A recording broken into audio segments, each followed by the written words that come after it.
여호와께서 집을 세우지 아니하시면 세우는 자의 수고가 헛되며 여호와께서 성을 지키지 아니하시면 파수꾼의 깨어 있음이 헛되도다. 아멘. 주님, 함께 모이게 하시니 감사합니다. 한 주간 우리의 삶이 주님으로 인해 온화하였습니다.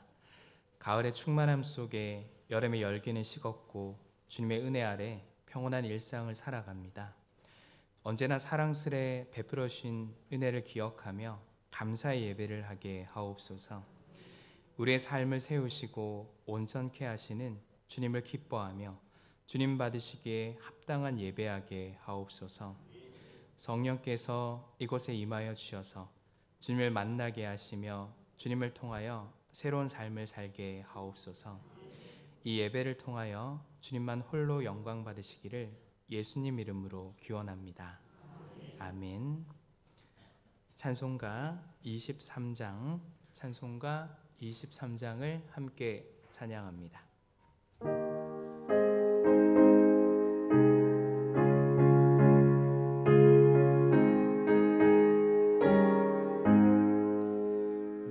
만일이 내게 있으면 그 입 닫아지고 내 그 죄를 지는 종이 내 찬송하겠네. 내 은혜로우신 하나님 날 도와주시고 그 크신 영광 넓히며 다 알게 하소서. 내 죄 귀한 이름이 날 위로하시고 이 위에 음악 같으니 참 희락되도다. 내 죄 권세 깨뜨려 그 결박 되시고 이 주한 마음을 비로소 고정케 하셨네.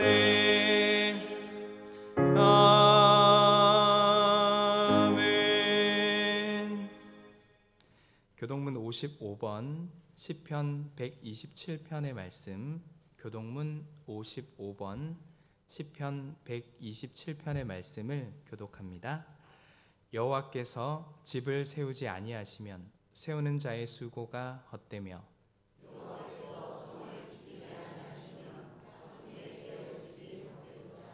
너희가 일찍이 일어나고 늦게 누우며 수고의 떡을 먹음이 헛되도다.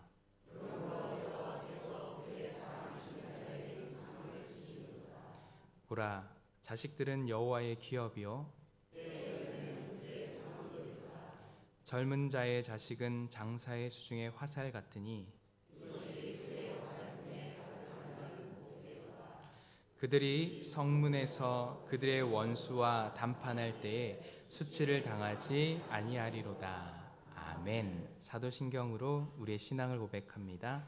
전능하사 천지를 만드신 하나님 아버지를 내가 믿사오며 그 외아들 우리 주 예수 그리스도를 믿사오니 이는 성령으로 잉태하사 동정녀 마리아에게 나시고 본디어 빌라도에게 고난을 받으사 십자가에 못 박혀 죽으시고 장사한 지 사흘 만에 죽은 자 가운데서 다시 살아나시며 하늘에 오르사 전능하신 하나님 우편에 앉아 계시다가 저리로서 산자와 죽은 자를 심판하러 오시리라. 성령을 믿사오며 거룩한 공회와 성도가 서로 교통하는 것과 죄를 사하여 주시는 것과 몸이 다시 사는 것과 영원히 사는 것을 믿사옵나이다. 아멘. 자리에 앉으셔서 다 함께 찬송가 68장을 함께 찬양합니다.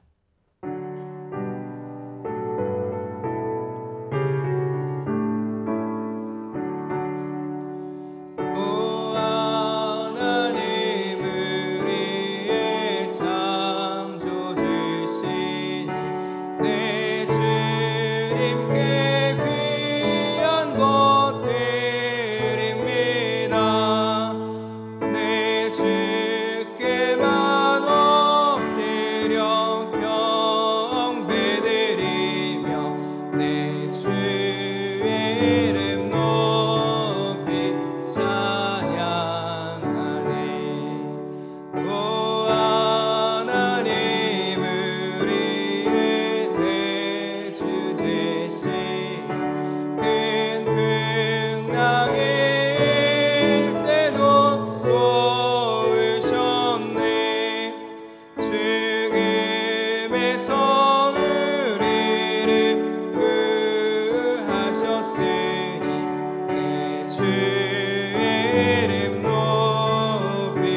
찬양하니 주 하나님 이름을 함께 높이며 대죄제께 영광을 돌리오리 그 능력이 우리를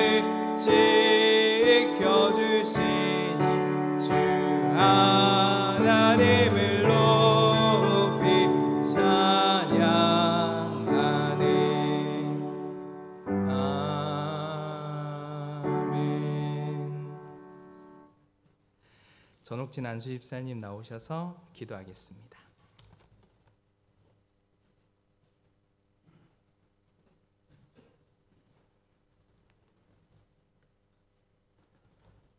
사랑과 은혜가 풍성하신 하나님, 지난 한 주간의 삶도 지켜주셨다가 거룩한 날에 주님의 전으로 불러주시고 주님 앞에 예배드리게 하심에 감사를 드립니다. 올 한 해 유난히도 무더웠던 긴 여름을 무사히 지나가게 하시고 어느덧 시원한 바람이 부는 결실의 계절을 맞이하는 걸 보면서 다시금 시간의 주인이 창조주 하나님이심을 다시금 느끼고 깨닫는 시간 되게 하심에 감사를 드립니다.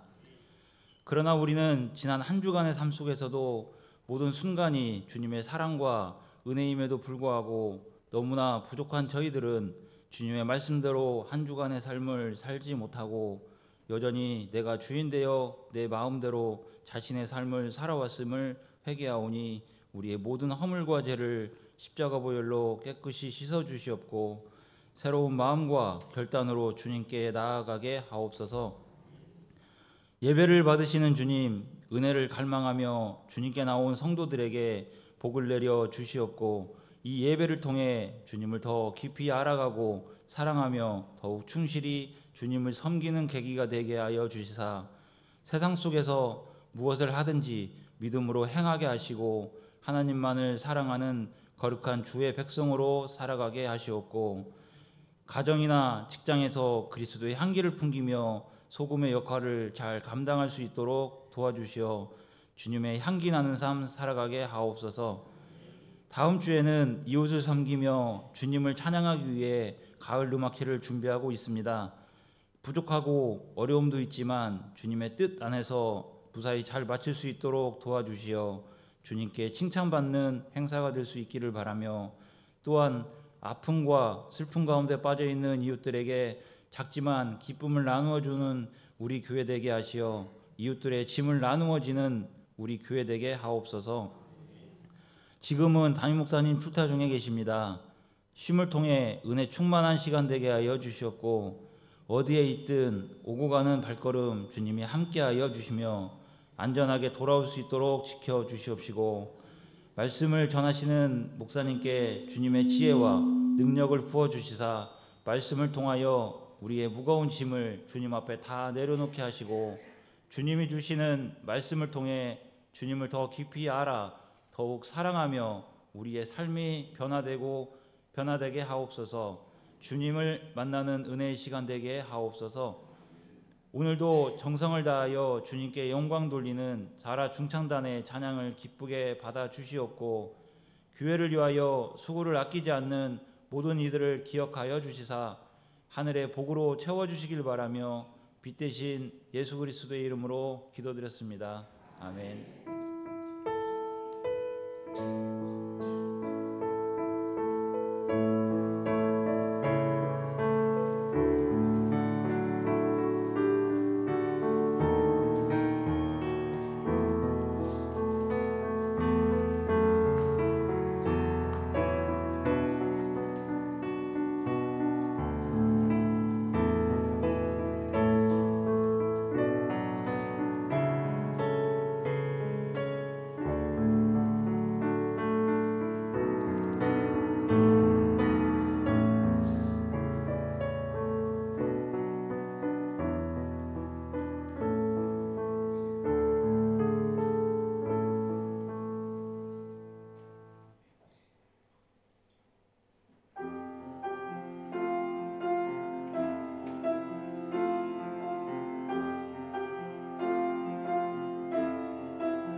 나의 노래로 주님의 성전을 지으리 높임을 받으소서.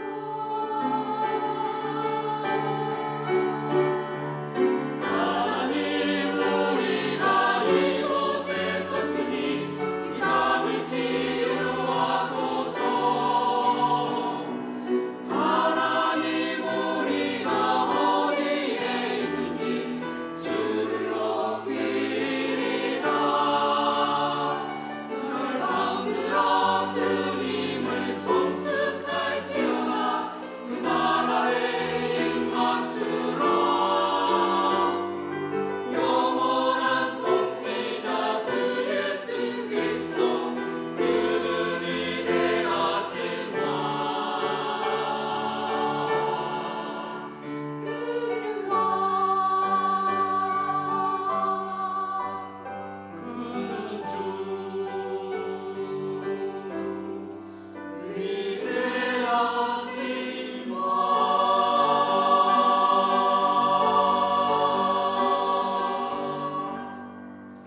하나님께 영광의 박수 올려드립니다.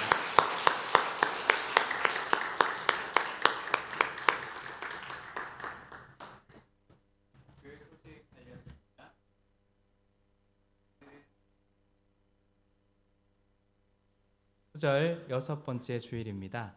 이번 한 주간 나 자신의 몸과 마음과 영혼에 관심해 보십시오. 하나님이 나를 얼마나 정교하고 놀랍게 창조하셨는가를 깨닫게 될 때 내 존재의 가치를 새롭게 평가할 수 있을 것입니다. 이런 은혜 안에서 사는 복된 한 주간이 되시길 바라며 예배에 오신 여러분들을 환영합니다.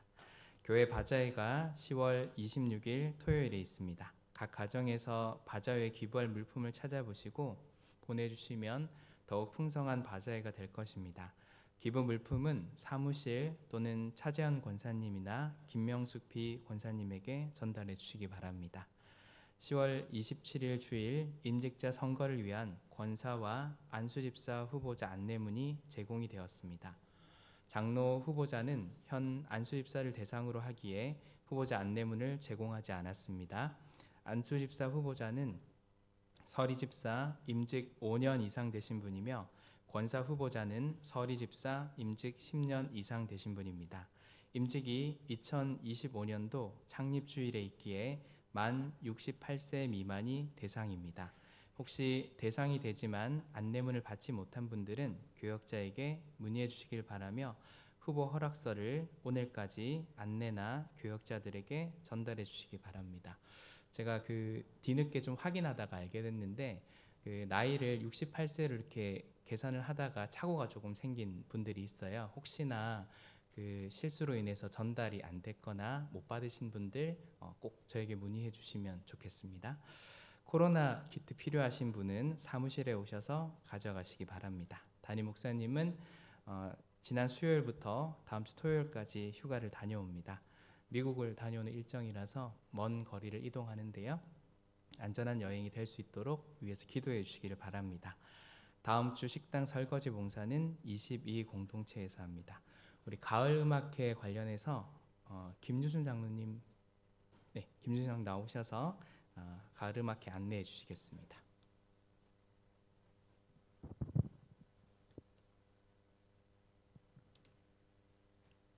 할렐루야. 2024년 10월 13일 다음 주일 오후 4시에 고산마을 공원에서 우리 신앙등교회 주최로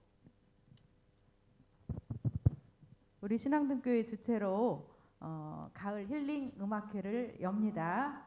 지역 주민과 함께하는 지역 주민에게 한 걸음 가까이 다가갈 수 있는 음악회를 열 수 있도록 허락하신 하나님께 감사드리며 모든 영광을 하나님께 올려드립니다. 아름다운 계절 가을의 한순간을 이웃과 친척, 친구들을 초대하여 아름답게 행복하게 즐기시기를 바랍니다. 지금 화면에 보시는 그 초대장을 여러분들 핸드폰에 문자 메시지로 교회에서 다 전송해드렸어요.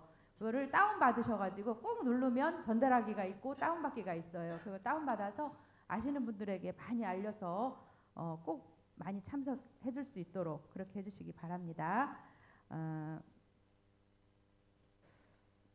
그리고 오후 3시 30분부터 4시에 시작하는데 3시 30분부터 순서지에 이렇게 경품권 번호를 기재를 해서 떡과 음료, 간식과 이렇게 같이 안내팀에서 나눠드리게 됩니다. 우리 성도님들은 모두 참석해 주시기 바라고 양손에 전도하고 싶은 분들, 기도하고 있는 분들 꼭 손에 손잡고 나오시기 바랍니다. 오실 때는 지금 가을이고 야외 행사이기 때문에 옷을 따뜻하게 입고 오시고 그 따뜻한 차 같은 거 이런 거 꼭 이렇게 소지하셔서 야외에서 감기 걸리지 않도록 무릎 담요 같은 거 이렇게 챙겨 오셔서 감기 걸리지 않도록 그렇게 하시고요. 순서는 8개 팀에서 연주를 하게 됩니다. 우리 교회에서 4개 팀, 오케스트라, 오카리나, 워십, 중창 이렇게 4개 팀 하게 되고요. 우리 교인이 속한 팀이기도 하지만 대회에서 활동하시는 팀, 그리고 전혀 활동하지 않는 팀이 4개 팀. 그래서 색소폰, 통기타, 아코디언, 키즈 국악팀 이렇게 해서 8개 팀이 그 준비를 하고 있습니다. 네, 공연 준비에 쓰시는 분들, 연습하고 하시는 분들 이 시간을 들어서 정말 감사를 드리고요. 행사 준비에 협조하시는 우리 준비위원들과 찬조해 주시는 모든 분들께도 감사드리고 하나님께서 100배로 갚아주실 것을 믿습니다. 예상 시간은 4시에 시작해서 1시간 30분 정도 예상을 하고 있어요.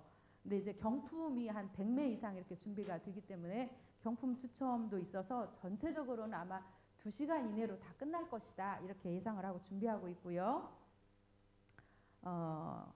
적어도 이 가장 중요한 거는 좋은 일기를 주시도록 여러분들께서 한 마음으로 기도해 주셔야 되는 것 같습니다. 하나님이 협조를 해주셔야지 되기 때문에 이게 하나님께 영광 돌리기 위한 거니까 어떠하든지 어떠한 방법으로든지 하나님께서 도와주실 것을 믿습니다. 여러분들도 한 마음으로 이게 우리 교회에서 지역 주민들에게 나누고 베풀고 함께 행복한 시간을 그런 즐기는 행사가 되도록 기도해 주시고 좋은 일기를 주시도록 기도해 주시고 그리고 마지막 일주일 동안의 준비가 원만히 될 수 있도록 그렇게 기도와 협조를 부탁드리겠습니다. 감사합니다. 제가 본 기억으로는 거의 한 달, 거의 2달 가까이 수요일마다 모여서 준비하고 회의하고 점검하고 그러니까 눈에 드러나지 않을 수 있는데요. 그렇게 열심히 준비하고 계획하고 있는 과정 속에 있으니까요. 많이 응원해 주시고 우리 박수로 한 번 더 격려해 줬으면 좋겠습니다. 이번 주 생일 맞으신 분들입니다. 최한나 집사님, 전은미 집사님, 김영국 집사님, 이월의 권사님, 홍성님 권사님, 서명욱 집사님, 조현실 권사님, 김채경 성도님 우리 박수로 축하합시다. 다 함께 찬송가 382장을 찬송하며 봉헌하겠습니다.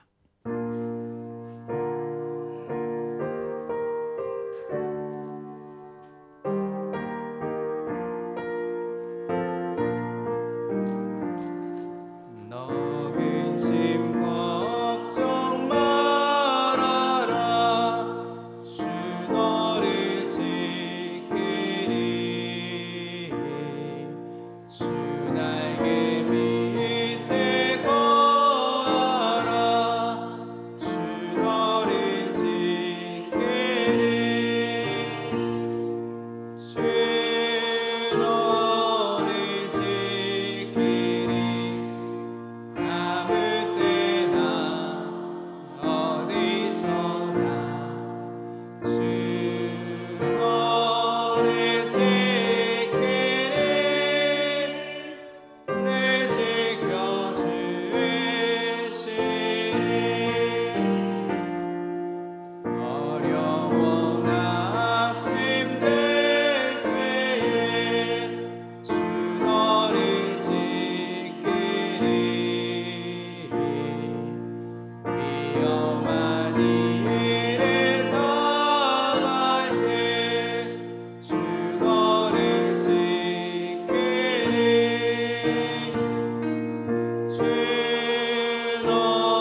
전영희 목사님 감사헌금 드립니다.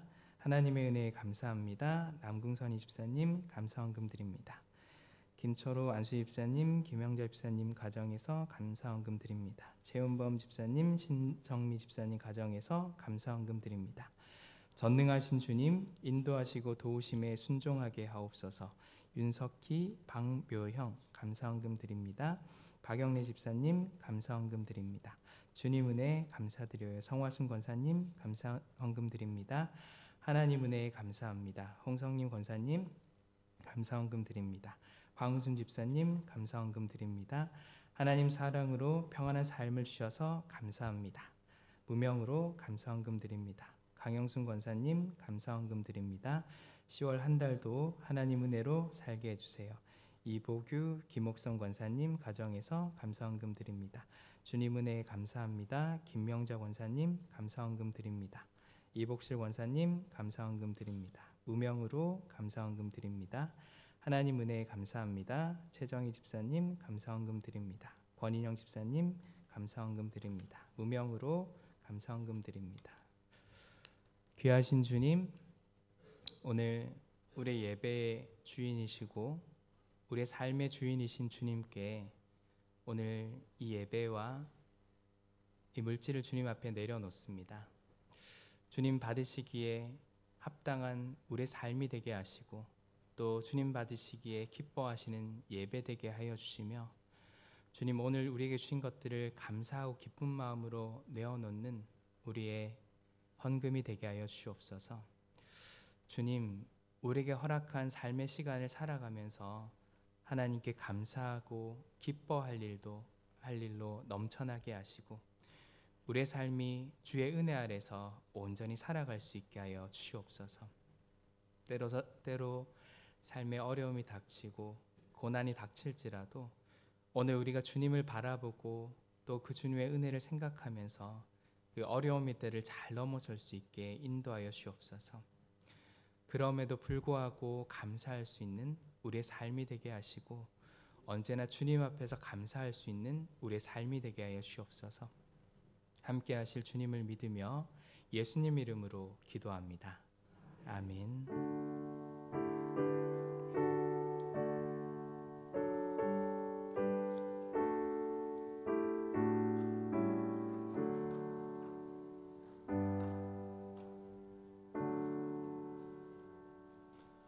오늘 우리에게 주신 하나님 말씀은 신약성경 누가복음 17장 11절에서 19절까지의 말씀입니다. 누가복음 17장 11절에서 19절까지의 말씀입니다. 우리 한 목소리로 처음부터 끝까지 함께 읽습니다. 예수께서 예루살렘으로 가실 때에 사마리아와 갈릴리 사이로 지나가시다가 한 마을에 들어가시니 나병 환자 10명이 예수를 만나 멀리 서서 소리를 높여 이르되 예수 선생님이여 우리를 불쌍히 여기소서 하거늘 보시고 이르시되 가서 제사장들에게 너희 몸을 보이라 하셨더니 그들이 가다가 깨끗함을 받은지라. 그 중에 한 사람이 자기가 나은 것을 보고 큰 소리로 하나님께 영광을 돌리며 돌아와 예수의 발 아래에 엎드려 감사하니 그는 사마리아 사람이라. 예수께서 대답하여 이르시되 10사람이 다 깨끗함을 받지 아니하였느냐? 그 9은 어디 있느냐? 이 이방인 외에는 하나님께 영광을 돌리러 돌아올 자가 없느냐 하시고 그에게 이르시되 일어나 가라. 내 믿음이 너를 구원하였느니라 하시더라. 아멘. 반갑습니다. 오늘도 은혜 자리에 나오신 분들 축복합니다. 우리 서로를 향해서 같이 축복합시다. 잘 오셨습니다. 함께 예배해서 감사합니다.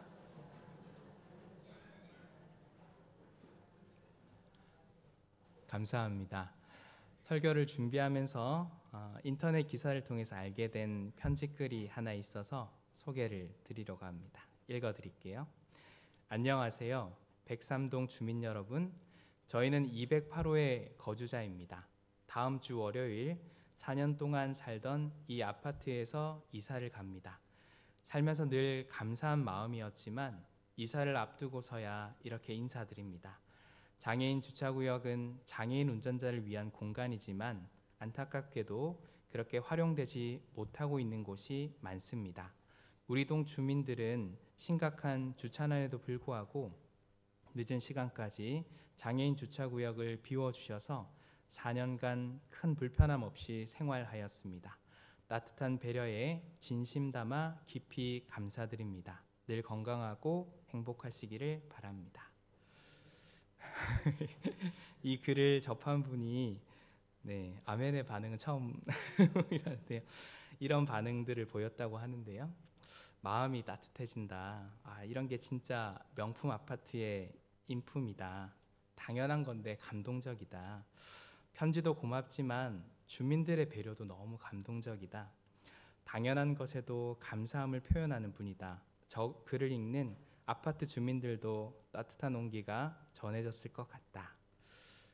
어떠신가요? 우리 성도분들은 이 짧은 글 한 토막을 읽으면서 어떤 마음이 드셨습니까?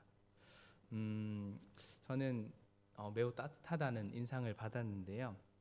그런데 스스로에게 또 돌이켜 보면서 또 우리 성도분들에게 묻고 싶어졌습니다. 최근에 우리는 언제 감사해 보셨습니까?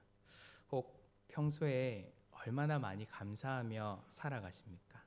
또 주로 누구에게 감사하며 살아가십니까? 혹시 오늘 우리는 감사의 삶으로부터 조금 떨어져 있는 것은 아닐까요? 오늘 성경의 이야기는 우리에게 감사에 관한 가르침을 주고 있습니다. 왜 우리는 감사해야 할까요? 또 어떻게 우리는 감사할 수 있을까요? 오늘 성경 이야기를 통해서 이를 좀 살펴보고자 합니다.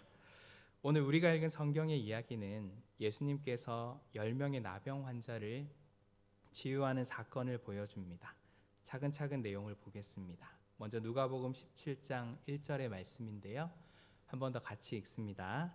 예수께서 예루살렘으로 가실 때에 사마리아와 갈릴리 사이로 지나가시다가 예수님은 예루살렘을 목적지에 두고 사마리아와 갈릴리 사이로 지나가셨다라고 얘기합니다. 방향을 보면 이는 북에서 남으로 내려오는 것이고요. 이는 예수님의 사역이 이제 절정을 향해 나아가고 있음을 말해줍니다. 마치 사계절의 절반을 지나 가을처럼 예수님의 사역은 다가올 겨울을 앞두고 있습니다. 예루살렘에서 예수님은 십자가에 달려 돌아가실 것이고 머지않아서 겨울이 들이닥칠 것입니다. 이제 예수님에게 사역의 시간은 얼마 없다라는 말이기도 합니다. 그 중요한 시기에 묘하게도 예수님이 사마리아와 갈릴리 사이로 지나가셨다라고 성경은 이야기합니다. 그 위치를 정확하게는 알 수 없지만 이곳은 남은 시간을 보내기에는 결코 유쾌한 장소는 아닙니다. 예루살렘이라는 목적지에 닿기도 전에 언제고 불미스러운 일이 생길지 모르는 곳입니다. 당시 예수님과 같은 유대인들에게 사마리아는 경계심이 발동되는 지역이었습니다. 마치 우리로 치면 남한과 북한의 경계에 있는 민통선의 느낌을 줍니다. 왜냐하면 당시 유대인과 사마리아인 사이에는 좋지 않은 감정이 있었습니다. 둘 사이는 적대감으로 가득 차 있었고 그것이 너무나 큰 것이어서 서로 말을 섞지도 않았고 심지어 유대인들은 사마리아 땅을 일부러 피해가기도 하였습니다. 비유하자면 그런 겁니다. 서울과 부산을 오가는데 그 중간 지점에 있는 사마리아라는 도시를 일부러 피해서 지나가는 것입니다. 사마리아와 갈릴리는 그렇게 아슬아슬한 경계에 있었습니다. 그런데 예수님은 그곳을 지나고 있습니다. 왜 예수님은 사역의 시간이 얼마 남지 않은 이 중요한 때에 이곳을 거니시고 있으신 걸까요? 우리 성경 말씀을 보면 또 우리가 주목해 볼 것은 이것인데요. 예수님이 사마리아와 갈릴리 사이를 지나가신다라고 이야기합니다. 근데 사실은 지리상으로 보면 갈릴리와 사마리아로 가는 방향이 맞습니다. 이는 일부러 사마리아 지역을 강조해서 말하고 있는 것인데요. 아마도 예수님은 사마리아 지역을 통과해 가시는 것에 어떤 이유가 있다라고 보여집니다. 계속해서 말씀을 보는데요. 12절에서 14절까지의 말씀을 같이 읽습니다. 한 마을에 들어가시니 나병 환자 10명이 예수를 만나 멀리 서서 소리를 높여 이르되 예수 선생님이여 우리를 불쌍히 여기소서 하거늘 보시고 이르시되 가서 제사장들에게 너희 몸을 보이라 하셨더니 그들이 가다가 깨끗함을 받은지라. 예수님은 한 마을에서 나병 환자 10명을 만나게 됩니다. 어쩌면 예수님께서 당시 유대인이었음에도 이 사마리아 지역을 통과해 가신 까닭은 이런 이유 때문이 아닌가 합니다. 다시 말해서 예수님은 나병 환자들을 만나기 위해서 사마리아 지역을 통과하셨습니다. 그런데 이 나병 환자는 누구일까요? 성경에 그들의 이름은 나오고 있지 않습니다. 아마 그들의 이름을 아는 것도 별로 중요하지 않는 듯 보입니다. 당시에 그들이 처한 상황은 이러했기 때문인데요. 나병 환자는 동네 밖으로 나가서 살아야 했습니다. 당시 사회에서 격리되고 소외되는 존재였습니다. 마치 코로나 초기에 환자들처럼 행동 반경과 사회 활동을 철저하게 제한받았던 사람들입니다. 코로나가 유행하던 초기에 확진이 되셨던 분의 이야기를 들은 적이 있습니다. 우선 핸드폰에 위치 추적 앱이 설치된다고 합니다. 그리고 격리 기간 동안에 외부 활동이 철저하게 제한이 되는데요. 혹시라도 핸드폰을 집에 두고 밖을 나갈까봐 핸드폰 위치가 오랫동안 한 곳에 머물러 있으면 전화가 온답니다. 지금 어디시냐고. 담당자가 전화를 걸어서 그만큼 철저하게 관리하는 그런 상황이었습니다. 그만큼 철저한 방역을 한 덕분에 코로나로부터 탈출할 수 있었던 것인지도 모르지만 좋게 말하면 보호이지만 사실은 구속이고 또 나쁘게 말하면 가택연금으로 보여집니다. 이와 유사하게 예수님 당시의 나병 환자들의 처지가 그러했습니다. 그들은 나병이 의심되는 순간에 격리 조치를 당하고 나병이 확인되는 순간에 동네에서 추방을 당했습니다. 같은 나병 환자를 제외하고는 사람들과 결코 접촉할 수 없었습니다. 이처럼 나병 환자는 사회적으로 고립되고 소외되었습니다. 그런데 성경에 나오는 나병 환자들에 관해 주의할 점이 있습니다. 일전에 전도사님이 오후 예배 설교를 통해서 이를 잘 소개해 준 적이 있는데요. 성경의 나병은 오늘날 우리가 알고 있는 나병 또는 한센병과는 그 종류가 다릅니다. 성경에서 말하는 그 나병을 레위기 13장에서 14장에 통해서 자세히 살펴볼 수 있는데요. 성경에서 말하는 그 나병을 히브리어로 짜라트, 헬라어로는 레프로스, 우리말로 나병, 또 전염성 피부병이라고 말할 수 있는데요. 이 병이 매우 전염성이 커서 의복이나 건물에까지 전염되는 특징을 가지고 있습니다. 만약 이런 이유 때문에 이 병에 걸린 사람들은 동네 밖에 살면서 사람들이 가까이 올 때마다 부정하다, 부정하다 스스로가 외치면서 사람들로부터 거리를 두어야 했습니다. 코로나 초기의 상황을 떠올려 보시면 이해에 도움이 될 것입니다. 전염의 위험성과 그에 따른 불안감으로 인해서 초기 코로나의 환자들은 아픈 사람으로 대하기보다는 피해야 될 위협으로 사람들에게 여겨졌던 기억이 있습니다. 예수님이 만난 나병 환자들에게 관한 사람들의 태도 또한 매우 부정적이었고 그와 유사했습니다. 나병 환자들은 마치 죄를 지어서 하늘로부터 큰 벌을 받았다고 여겨서 당시 사람들은 냉대하였습니다. 이러한 현실을 잘 알았기 때문에 예수님을 만난 10명의 나병 환자들은 멀찍이 서서 예수님을 부릅니다. 아마도 그들은 예수님에 관한 소문을 들었을 것 같습니다. 예수님이 여러 환자들 또는 귀신 들린 자를 치유하셨다라는 그런 소문들 말입니다. 나병 환자들은 자신들의 불행한 처지를 벗어나게 해주실 분은 예수님밖에 없다라고 믿었습니다. 이는 그들이 예수님을 선생님이라고 부르는 장면에서 잘 나타나는데요. 우리말 성경에 선생님이라고 나오는 이 단어는 신약 성경의 원어인 헬라어로 에피스타타라고 부릅니다. 이는 성경에서 제자들이 예수님을 부를 때만 사용한 용어로 등장합니다. 이러한 용어의 사용을 볼 때 10명의 나병 환자들이 예수님을 대하는 태도가 제자와 같이 믿고 존중하는 모습이었음을 보여줍니다. 그것이 한편으로 나병 환자들이 낫기를 간절히 바라고 있었음을 담은 표현이기도 하겠습니다. 우리에게 위로가 되고 참 감사한 것은 예수님께서 나병 환자들의 요구를 들으셨다라는 것입니다. 아마도 예수님은 나병 환자들이 예수님을 부르는 그 호칭 속에서 그들이 간절함을 가지고 믿음으로 반응하고 있다라는 것을 보신 것 같습니다. 그리고 예수님은 나병 환자들에게 제사장에게 가서 몸을 보이라라고 말씀하시는데요. 예수님께서 이렇게 말씀하신 까닭이 있습니다. 앞서 레위기 13장과 14장에 걸쳐서 이 나병에 관한 규례가 자세하게 소개되고 있다라고 했는데요. 이 규정에 따르면 나병 환자가 나음을 얻었다라고 판정받기 위해서는 제사장에게 가야 했습니다. 그래서 예수님은 나병 환자들에게 제사장에게 가서 몸을 보여주라라고 말씀하십니다. 이 말씀에 따르는 것에는 믿음이 필요했음을 우리가 보게 됩니다. 왜냐하면 나병 환자들이 제사장에게 찾아가는 과정 중에 병이 나았기 때문입니다. 다시 말해서 예수님의 말씀을 듣는 즉시 병이 나았다는 것이 아니라 병 고침 받고 제사장에게 간 것이 아니다라는 것입니다. 이로부터 생각합니다. 예수님 또는 하나님은 절대로 우리의 문제를 외면치 않으시는 분이십니다. 오늘도 우리의 고통과 어려움에 관심하는 분이십니다. 또한 하나님은 이를 해결해 주실 수 있는 능력을 지니신 분이십니다. 그러니 우리가 예수님을 믿고 그분께 나아가야 하는 것입니다. 또 우리는 예수님의 말씀을 따라야 합니다. 이를 통해 하나님의 도우심으로 우리의 문제가 해결될 수 있기 때문입니다. 이것에 대해서 모르시는 분들은 없을 겁니다.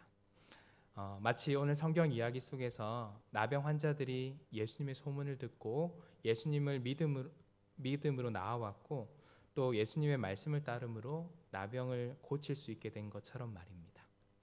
그런데 그들과 우리 안에 약간의 차이가 있다면 오늘 그들은 예수님께 말씀하셨을 때 그 말씀을 듣고 따라 행하는 모습을 보여주었다라는 것입니다. 우리는 기도하면서 오늘 그것이 우리 안에 즉각 응답되지 않을 때, 또 우리의 기대와 우리의 욕망에 미치지 못할 때 하나님께서 행하실 그 일들에 대해서 의심하거나 두려워합니다. 하지만 오늘 성경에 나오는 이 나병 환자들은 예수님의 말씀 앞에서 주저함 없이 그것을 믿고 따름으로 그들이 병고침을 받는 것을 보게 됩니다. 그러니 우리가 예수 믿는 것은 구경꾼의 자리에 있지 않는 것입니다. 주의 말씀을 따라 삶을 살아내는 것에 있습니다. 놀랍게도 그때 우리는 기적을 경험하게 되는 것을 오늘 성경은 말해줍니다. 오늘 성경의 이야기는 여기서 끝이 아닙니다. 제 생각에는 예수님께서 나병 환자를 고쳐주셨으니까 이로써 행복한 결말로 이 이야기가 끝나면 될 것 같은데 오늘 성경 이야기는 아직 더 해야 할 이야기가 있음을 보여줍니다. 누가복음 17장 15절에서 18절의 말씀 같이 읽습니다. 그 중에 한 사람이 자기가 나은 것을 보고 큰 소리로 하나님께 영광을 돌리며 돌아와 예수의 발 아래에 엎드려 감사하니 그는 사마리아 사람이라. 예수께서 대답하여 이르시되 10사람이 다 깨끗함을 받지 아니하였느냐? 그 9은 어디 있느냐? 이 이방인 외에는 하나님께 영광을 돌리러 돌아온 자가 없느냐 하시고 10명의 나병 환자 중에서 한 사람이 예수님께로 돌아옵니다. 그는 무엇 때문에 예수님께로 돌아온 것일까요? 혹시 그에게 어떤 문제가 있었던 것일까요? 그는 아직 병이 완치되어지지 않았던 것일까요? 사실 그는 자신의 병이 완치되었음을 기뻐했고 감사함을 표현하기 위해서 예수님께 돌아왔음을 성경은 말해줍니다. 그래서 그는 너무나 기쁜 나머지 큰 소리로 하나님께 영광을 돌리고 있습니다. 뿐만 아니라 예수님의 발 아래에 엎드려 감사를 드립니다. 하지만 예수님의 반응은 이것과는 좀 대조적입니다. 오히려 예수님은 이 일로 조금은 불쾌한 듯 보입니다. 예수님께서 이렇게 말씀하시기 때문입니다. 예수께서 대답하여 이르시되 10사람이 다 깨끗함을 받지 아니하였느냐? 그 9은 어디에 있느냐? 예수님은 왜 이렇게 부정적인 반응을 보이시는 것일까요? 혹시 예수님은 나머지 9명이 괘씸하다거나 은혜도 몰라서 섭섭하다고 생각하시는 것일까요? 인간적인 도리로 보자면 그럴 수도 있습니다. 예수님은 이 똑같은 은혜를 베풀어 주셨는데 감사를 표하는 사람은 10명 중에 단 한 사람에 불과했으니 말입니다. 예수님도 인간이셨으니까 충분히 그런 인간적인 감정이 들었을 수 있습니다. 그런데 이런 예수님의 반응을 저는 따져 묻고 싶기도 합니다. 첫째로 예수님은 10명의 나병 환자에게 제사장에 가서 보이라라고 했습니다. 예수님께 돌아온 이 나병 환자는 예수님의 말씀대로 제사장에게 갔다 온 것인지 아닌지 알 수 없습니다. 만약 제사장에게 가기도 전에 예수님께 돌아왔다라고 하면 그는 어쩌면 예수님의 말씀을 온전히 따르지 않은 것은 아닙니까? 그렇다면 나머지 9명의 행동이 꼭 잘못이라고 이야기할 수 있습니까? 둘째로 10명의 나병 환자가 감사를 드리는 것은 자발적으로 이루어져야 하지 않을까요? 사실 예수님이 병이 나으면 감사드리러 오라고 하지 않았습니다. 인간적인 도리로 보면 당연히 예수님께 감사를 표현해야 된다라고 하겠지만요. 그것을 어긴 것이 문제다라고까지 할 수 있을까요?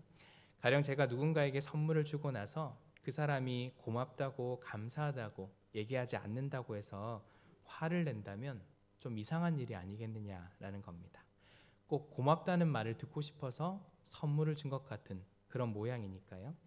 셋째로 나병 환자는 사회로부터 격리된 사람입니다. 다시 말하면 그들은 오랫동안 가족과 친구들에게서 떠나 있었던 사람입니다.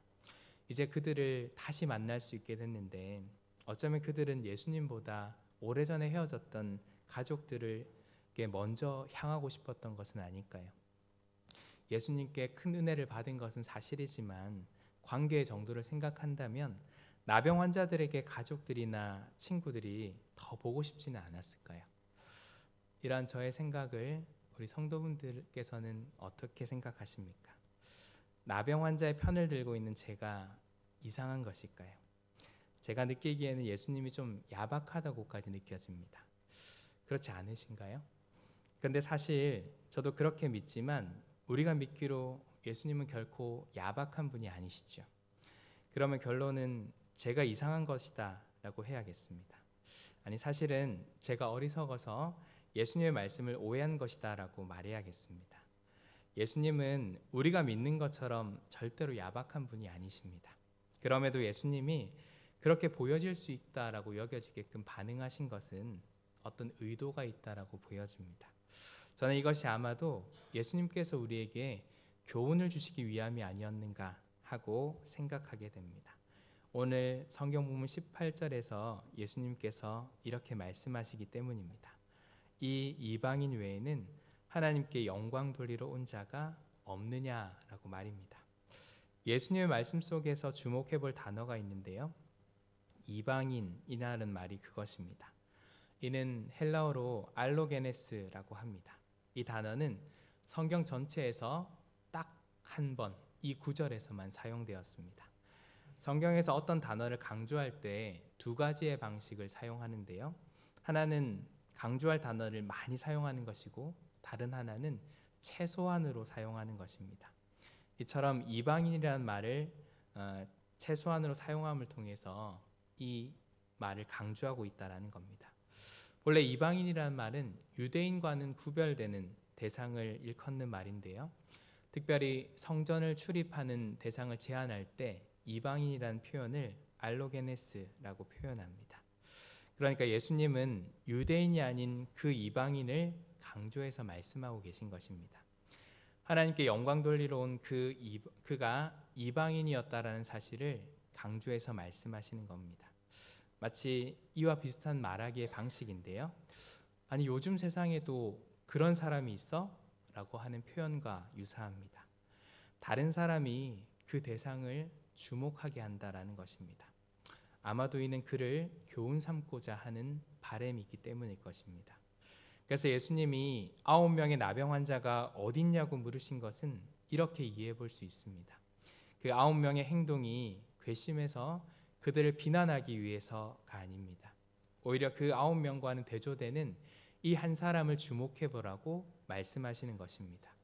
그러니 예수님이 야박한 것이 아니고 예수님이 우리에게 교훈을 주고 계십니다. 그 교훈이 무엇일까요?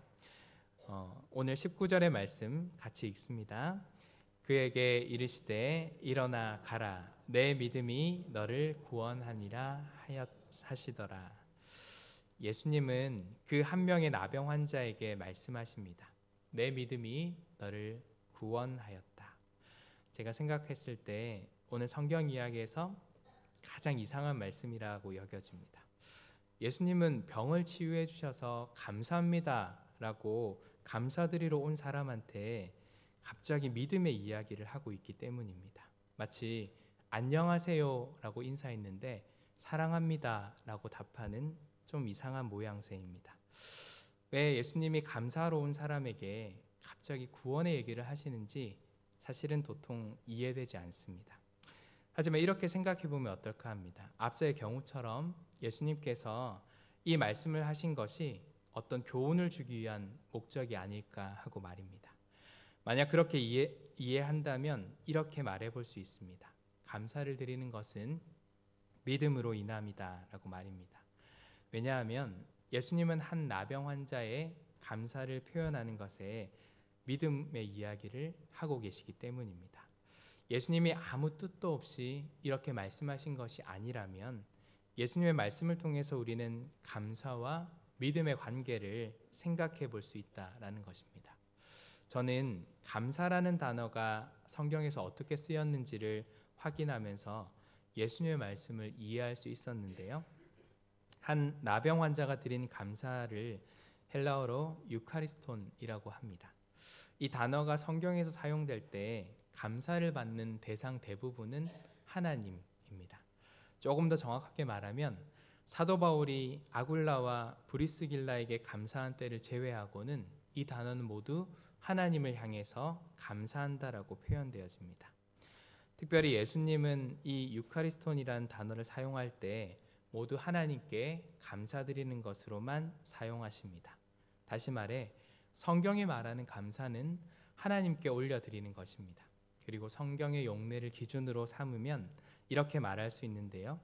성경에서 우리가 감사하는 것은 하나님에 관한 믿음을 전제하고 있다라는 겁니다. 우리가 보이지 않는 하나님을 믿지 않는다면 어떻게 하나님께 감사할 수 있느냐라는 것입니다. 최소한 하나님이 계시다, 존재하시다, 있다라는 것을 믿어야 우리가 하나님께 감사드릴 수 있습니다.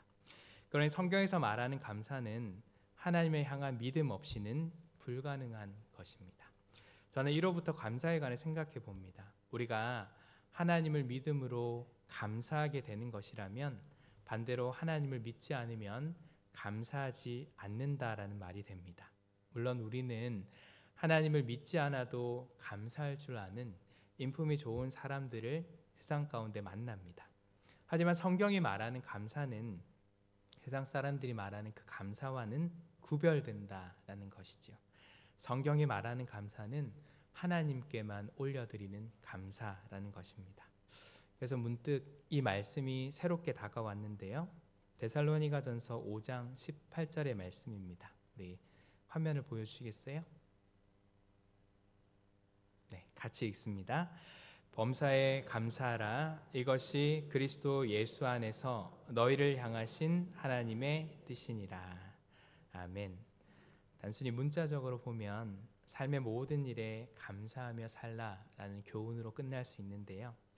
근데 이는 하나님의 뜻이다라고 엄중하게 이야기합니다. 왜 감사하는 일이 그토록 중요한가라는 고민이 있었는데요. 앞서 말했듯이 성경에서 말하는 그 감사가 하나님을 향한 믿음에서 비롯되기 때문에 그렇습니다. 우리가 신앙생활에서 믿음이 중요하다라는 얘기는 너무 많이 들어서 잘 아실 겁니다. 그러니 믿음이 감사에 꼭 필요한 것이라면 감사도 그만큼 중요한 것이 됩니다. 왜냐하면 우리가 신앙 안에서 감사하는 삶을 이룬다는 것은요, 늘 하나님을 향한 믿음으로부터 출발하는 것이고요. 믿음이 없이는 불가능한 것이기 때문입니다. 그리고 이러한 믿음을 바탕으로 행하는 감사는 이렇게 나아갈 수 있는 것입니다. 모든 상황들이 주님으로 말미암은 것임을 생각하고 그 속에서 믿음으로 반응하는 것입니다. 우리는 좋을 때만 감사할 수 있을지 모르나, 세상 사람들은 좋을 때만 감사할 수 있을지 모르나, 때로 내가 예상치 못하고 나를 힘들게 하거나 불편하게 할 수 있는 그런 상황 속에서도 여전히 감사할 수 있는 것은 하나님을 향한 우리의 믿음 때문에 가능하다라는 것입니다. 그리고 이러한 감사와 믿음이 우리를 놀라운 곳으로 인도하는데요, 그것은 바로 구원입니다.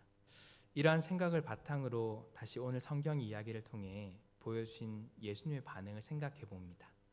그냥 성경을 읽을 때는 예수님의 반응에 적잖게 실망이 올 수도 있습니다. 예수님은 9명의 나병 환자들이 감사하지 않았다고 그걸 왜 그렇게 문제 삼으시나? 이러한 예수님의 모습이 저에게는 다소 옹졸하게 느껴지기까지 했습니다. 그러나 예수님은 결코 그런 분이 아니십니다. 예수님은 이를 통해 우리에게 교훈을 주고 계신데요, 신앙 안에서 감사하는 일이 얼마나 중요한지를 교훈하고 계신다라는 겁니다. 그것이 우리 안에 믿음을 요하는 일이고 그 믿음으로 말미암아 우리가 구원을 받기 때문입니다. 저는 마지막으로 오늘 이야기 밖에서 주어지는 또 다른 교훈을 이야기하며 설교를 마치려고 합니다. 주로 예수님의 행적을 다룬 성경 4권의 책이 있습니다. 잘 아시는 대로 마태, 마가, 누가, 요한 이렇게 4개의 책입니다. 이를 복음서라고 분류하는데요, 이 복음서에 나오는 이야기들은 때로는 연결되어 있거나 때로는 독립되어 있습니다. 가령 우리가 잘 아는 오병이어의 기적은 마태, 마가, 누가, 요한 이 모든 복음서에 기록되어져 있는 이야기입니다. 반면에 우리가 또 잘 아는 물이 포도주로 바뀐 그 가나안 혼인 잔치의 그 기적은 요한복음에만 나오는 기적입니다. 마찬가지로요, 오늘 우리가 읽은 예수님과 10명의 나병 환자 이야기는 누가복음에만 나오는 이야기입니다. 이렇게 예수님의 행적이라는 공통사항을 다루면서도 어디에는 빠져있는 이야기가 있고 어디에만 들어있는 이야기가 있습니다. 그 독립된 이야기를 통해서 이 복음서를 기록한 사람은 예수님의 특별한 관심을 이야기하려는 것인데요, 그렇다면 오늘 성경 이야기에서 이것을 누가가 특별히 기록한 이유는 무엇일까요? 결론부터 말하면 이방인인 사마리아인의 구원을 이야기하려는 것입니다. 누가는 오늘 성경 이야기에서 예수님이 위치한 곳이 사마리아와 갈릴리 사이라고 이야기합니다.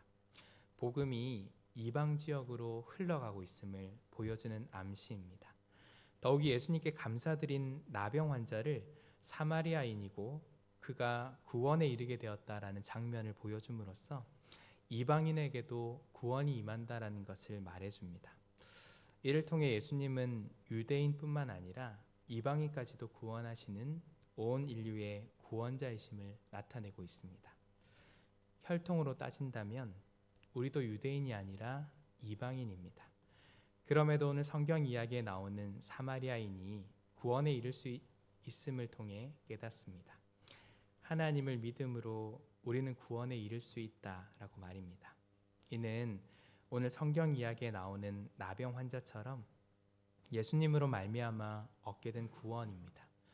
다시 말하면 우리의 힘과 능력이 아니라 전적으로 예수님의 은혜와 도움으로 얻은 구원입니다. 오늘 우리가 받은 은혜가 진정으로 무엇인지 알고 있다면 그것을 하나님께 감사드리지 않을 이유가 없는 것입니다.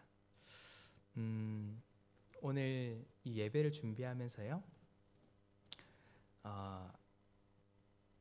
개인적으로는 여러 갈등들을 거치게 됐는데요, 과연 오늘 예배를 잘 드릴 수 있을까? 설교 준비를 잘 해서 우리 오시는 교인분들에게 정말로 은혜로운 말씀을 전할 수 있을까? 그런 고민들이 크게 작용했고 여러 가지 두려움과 떨림 속에서 예배를 준비하게 되었습니다. 목사가 설교단 앞에서 설교하는 것이 어찌 보면 당연한 일인데도 그 속에서 오늘 이것이 과연 하나님의 뜻 가운데 잘 될 수 있을까를 고민하고 또 그것이 이렇게 시간이 지나서 마침에 이르게 됐을 때 그 안에서 베풀어 주신 하나님의 은혜를 생각하게 됩니다. 당연하다라고 생각했던 그것 안에서 발견되어지는 은혜를 우리 성도분들께서도 한 번 더 살필 수 있기를 바랍니다. 오늘 내가 숨을 쉬고 이 자리에 나와서 예배하는 그것들이 언제나 일상처럼 당연한 것이었지만 과연 그것이 하나님의 은혜 없이 가능한 것이었을까? 한 번 더 돌아볼 수 있기를 바랍니다. 그래서 오늘 주님을 향한 감사의 삶을 이뤄가시는 우리 귀한 성도분들 다 되시기를 간절히 소망합니다. 우리 찬송하고 기도합시다.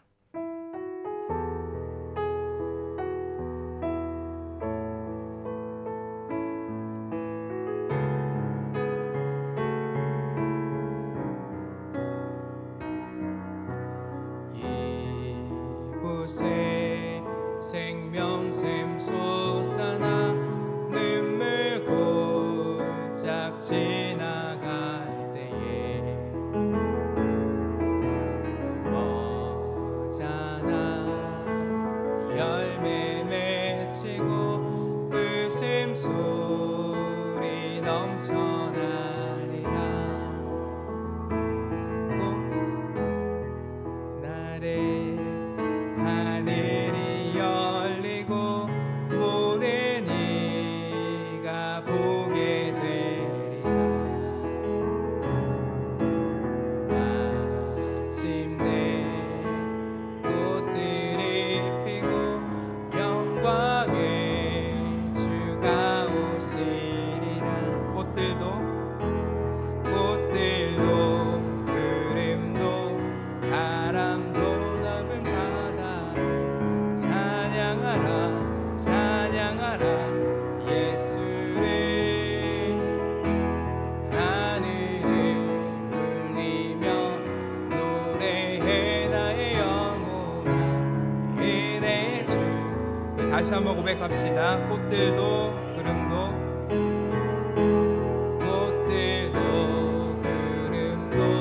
바람도 넓은 바다도 찬양하라 예수를. 하늘을 울리며 노래해 나의 영혼아 은혜의 주.